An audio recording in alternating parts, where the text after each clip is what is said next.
Hi everyone, and welcome to this week's Tuesdays with Terica. Hey, yay, hoo-hoo. Okay guys, this week we are going to give the flowers to all the moms that take care of their babies, and those of you who don't have children the traditional way, we want to thank you too. Stay tuned. I think you're going to enjoy this.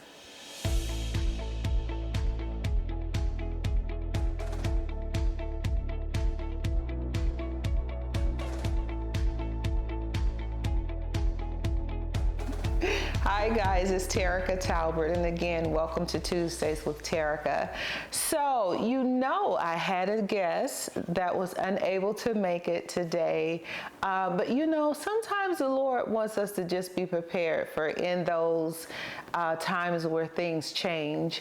And what was on my heart is because we're getting ready to celebrate our wonderful moms, I wanted to be able to share some of life's experiences with some really special people that have played an integral role in my life, and they happen to be moms. Some of them have birthed children, some have not, but either way, they have played a part, and they are due their roles is why they're still here.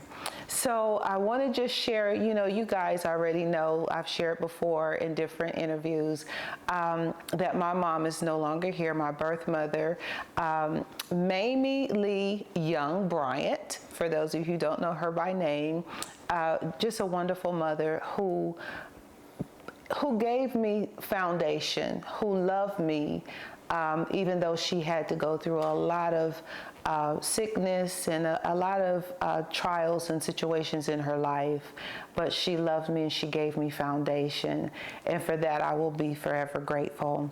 And then my bonus mom, who is Nadine Belcher Bryant.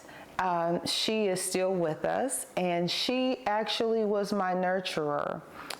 She helped care for me, and she helped me to help kind of define who I am. So I am always, always, always so grateful that God brought her into my life to be a part of my life. But then there's my sister. Okay, that's Taloria Lanice Bryant Stokes. She has been my other mom, and though she didn't birth me, and though she didn't have children naturally, she has many, many children, and we're going to talk about that a little more in as I go on. But I'm grateful for her because she always allowed me to be me. She always allowed me to have an opinion. She always listens to what I say. She encourages me, and even when she's getting ready to tell me something that is maybe not going to make me happy and jump up for joy or whatever, she'll start out with, "But now I love you, right?" So when she says that, I know something is coming, and kind of prepare myself for whatever the next word may be. But I am so grateful. Again, as in previous shows, I stated how she sacrificed her life, her childhood, not as a child, but as a teenager for me, because my mom was sick, and in the hospital, and then of course losing her. She sacrificed so much for me, and I never, ever, ever will forget that.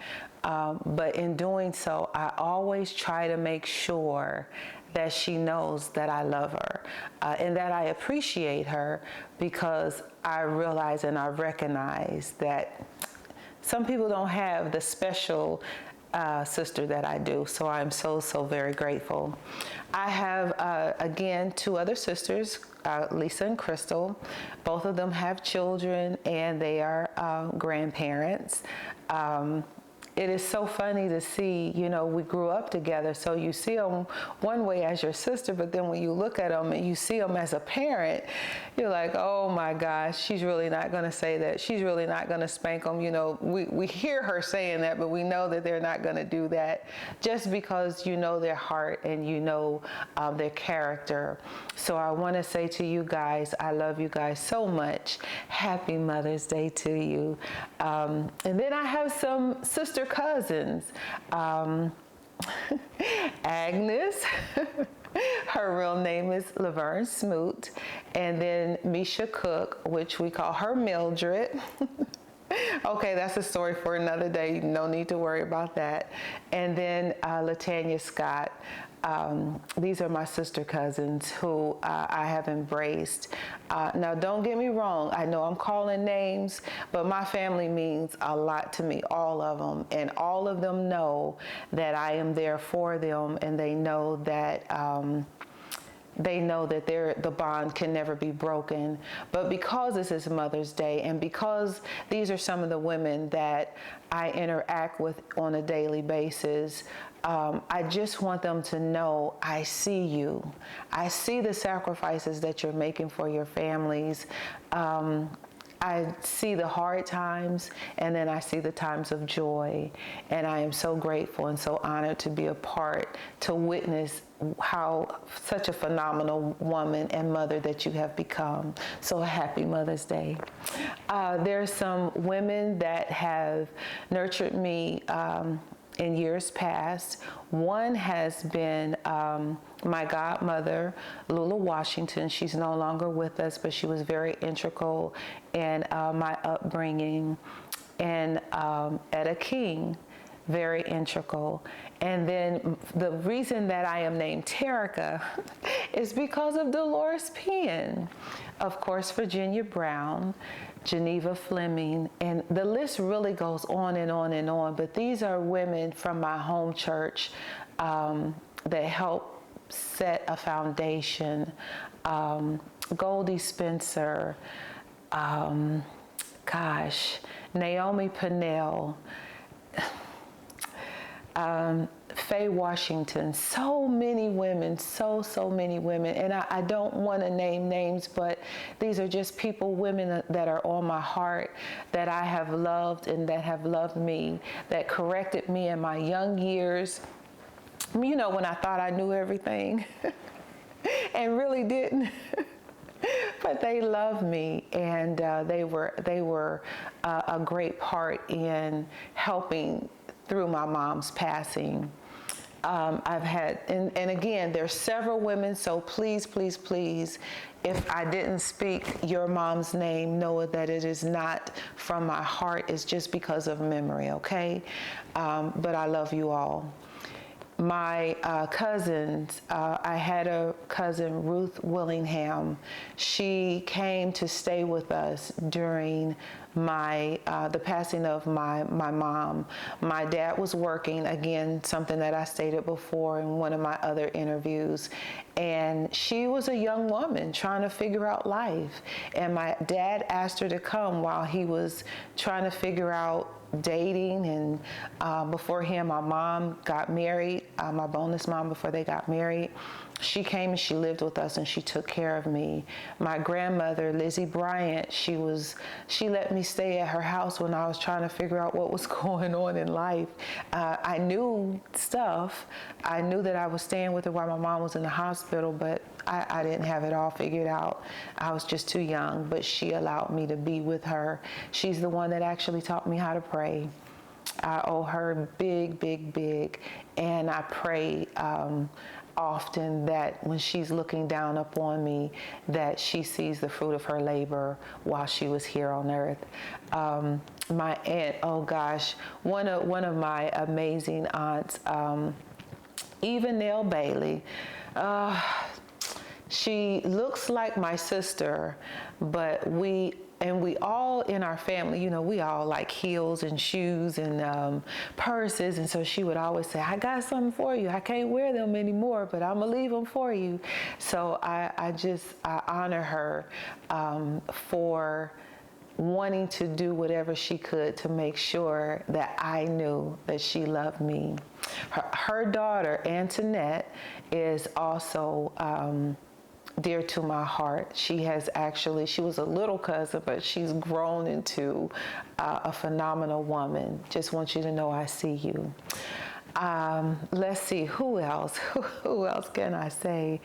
I just really want this to be a time for the women in my family to know, and the women that helped raise me along the journey. If I couldn't say it then because I felt for words, and if I didn't know how to say it correctly now, just know that this is my way of saying thank you. Thank you for being the phenomenal woman that you are and the phenomenal mom that you are, because whether you birthed a child or not, you imparted and poured something into me that I will never forget. There's so many women at my home church in Ohio, such as Rhonda, I'll say Fleming because I know that that's not her last name now, but that's all I know. Ruth Ann Butts, Vicki Spencer, Dewana Lisa King, Cole, that's a lot, right? Jody Fluellen, Tenez, I will say Pinnell because I can't think quickly. Stephanie Cook, Kim Bird, just so many of you. I see you guys. And I'm grateful that you not just love me, but you love me, you know? I've got some wonderful people and friends there. Again, I pray that I haven't left anyone out, but I also want to share about my aunt who is here, Pauline Young. So I was 17 turning 18 when I moved here to South Carolina. And you know I'm a woman of a certain age now, so you do the math, okay, whatever. But I was having a conversation with my aunt when I moved here, and she said something about my mom and my uncle. Y'all know Uncle John. You remember him. We did a couple of series with him before. But she said something about them being brothers and sisters, and I was like, what? And she was like, yeah, well, you know that's your mom's brother. And I was like, no, I didn't know. I was 18 years old and didn't know that my uncle and my mother were brother and sister. I thought it was my mom and her. Remind me so much of my mom, resembled my mom a lot. Every time I saw them as a little kid, they were always kind of huddled in a corner somewhere talking about whatever it was.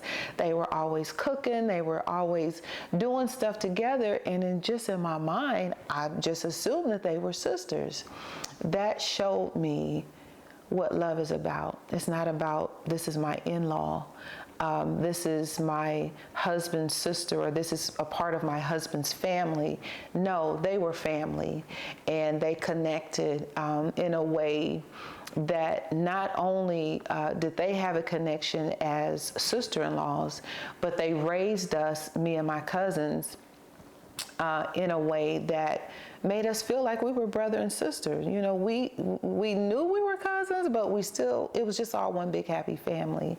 And so for that, the beginning of that allowed me to be loved different, or for me to see love different, because I got in trouble like everybody else. It wasn't, no, I'm not saying anything to you because I got in trouble like everybody else. It was all, whatever she said to one, she said to the other. There was no differences made. And God has honored me that in her 86 years of life, that she poured into me when I was young, but now I get to pour into her. So I think of it sometimes as though my mom is not here, God has graced me with someone who I thought was my mom's sister. And though I know she's not my mother, but I have taken her on as such because I remember. So to you, Miss Young, that's what I call her. Everybody always says, why don't you call her Aunt Pauline? I do when I need something. But for the most part, I say Miss Young. And I don't know how I developed that, but it's just something that I do and something that I say. And to you, Miss Young, I love you and happy Mother's Day. So for the other women that are here in my life, that would be Sharon Spearman, that would be LaFawn Hughes, that would be Mitzi Edwards, that would be Cessra Foster, that would be Miranda Anderson, and that would be Sandra Booker. Guys, I love you. They are my team. They are my the wing beneath my wing when I can't breathe. They're the ones that kind of keep me going on a daily basis. I'm so grateful because I have diversity in my life. Diversity, not just in color, not just in religion, but diversity in mannerisms, background, education. I'm just so grateful that God has kind of placed me strategically in the midst of a lot of different women who come from various backgrounds and lifestyles, and yet we are able to feed off of each other. So for you ladies, know that I love you and I bid you a happy Mother's Day. In my church family, my First Lady, Dr. Candy Akers, such a powerful woman, not just in the Lord, but business mind. Oh my gosh, great business mind. I serve with a few of the other ladies, Miss Sandra, Miss Paula, Miss Brandy, Miss Thea, Miss Elle, Miss Tina. Again, I don't want to miss anyone, Miss Sharon. But I see you ladies, and I know what you guys do on a weekly basis to make church, and I am grateful for all of you. And then for the mothers that aren't able to come, Mother Clint Scale and Mother Brown, just know that I love you guys too. We're always praying for you. This is really just about saying how awesome and amazing that women are. And whether you are a mom that has birthed children, or one that has taken on someone else's child, or someone that just loves. You know, I don't have any kids, but I just love them, you know, when I want to. And that's the bonus for me. That's the bonus for me. But, you know, being a mom is not always easy. You know, I'm sitting up here and saying, I see you and I know what you do and I, you know, this, that, and the other. But the reality is nobody knows the sacrifice that a mother makes. You know, as a mom, just from what I have observed, every true mother that I know sacrifices. And that's not always easy. Nor do you always want to. You don't always want to, because sometimes you want life to be about you, and it's nothing wrong with that.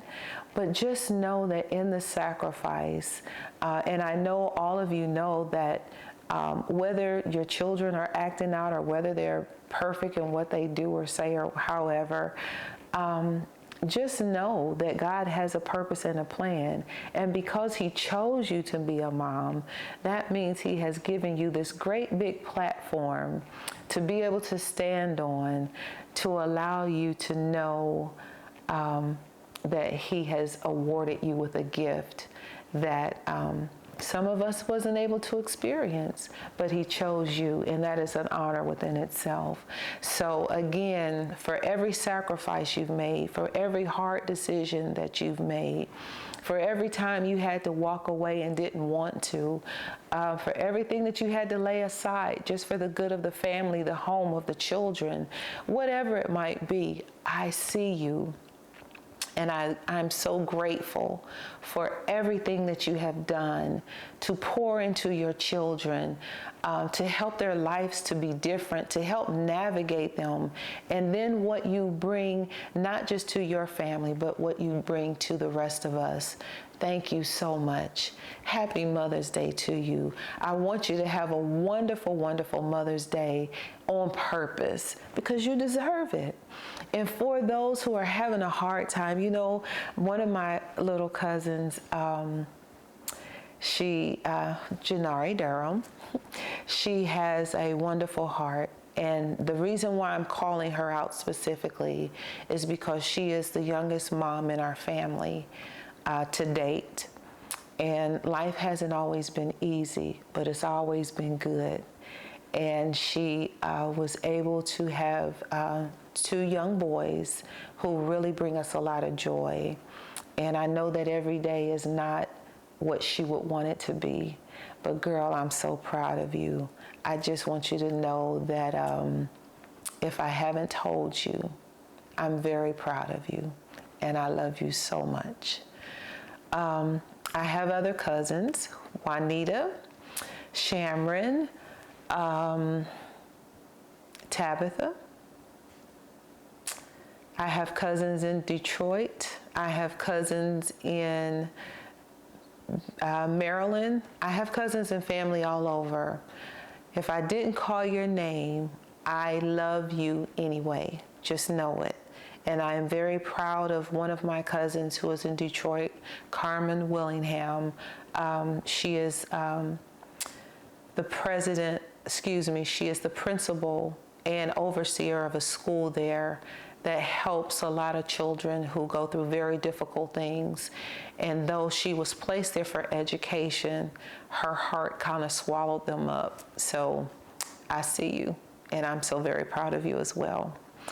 I just want every woman to know, whether you've birthed a child or not, whether you've had that experience or not, it doesn't make you less than.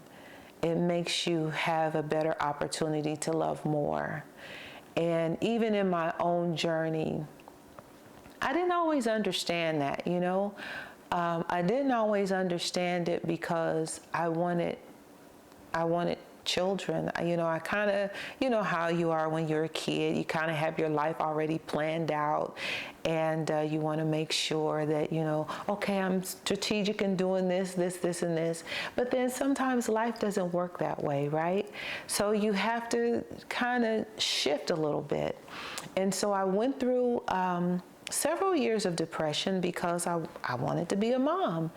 And then after life changed, I was glad that God didn't bring them the way that I thought he should.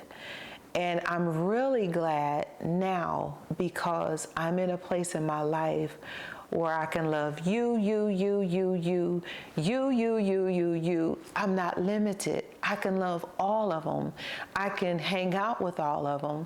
And then I can send them home. I can say, go home to your mom. Okay, we'll see you later. But it's the truth. I can love more. I have a heart for your children. Whether I know them on a personal basis or not, I have a heart for a lot of the children because I know, one, that it's not easy being a mom. Regardless how great you might be at it or how easy you might make it look, I know that every day is not a great day. So I pray for you, but I also pray for your children because I want to make sure that on the days that you can't cover them, that somebody is covering them in prayer. That's been my assignment. I didn't ask for it, but you know, it is what it is. But I greatly accept it because I know that God has given me an assignment for you and your children. And I want to make sure that when I see him one day, that I've done everything that I was supposed to do. So I just wanted to tell you guys, happy Mother's Day. For those of you who are viewing and you have no clue about what I'm talking about, if you are a mom, if you are trying to be a mom, if you are in preparation to be a mom, if you are a young mom, a middle-aged mom, or a seasoned mom, just know somebody loves you, somebody is watching you, and somebody is wishing you here today a very happy Mother's Day. Go out and do something special for yourself. You know why? Because you deserve it. Okay, guys, that's it for me for this week. Again, I just wanted to be able to share some things with you. I want you to know I love you to life. As always, like, share, and subscribe. Give me a comment. This week, if you are a mother, give me one comment. Maybe not about what I said, but what do you like about being a mom? What has been your challenge in being a mom? Okay, this was my take on everything, but you know what? I'm really wanting to be able to share with someone that can bring more information to you guys on how to navigate through your days. So that's something that I'm working on, but I need your help. So let me know what your thoughts are. Let me know how I can be a help to you. Hey, you know what? I'm Terica Talbert with Century 21 Blackwell and Company, and I am paying for this session today. How about that? Okay? Thank you so much, guys. I hope you enjoy your week.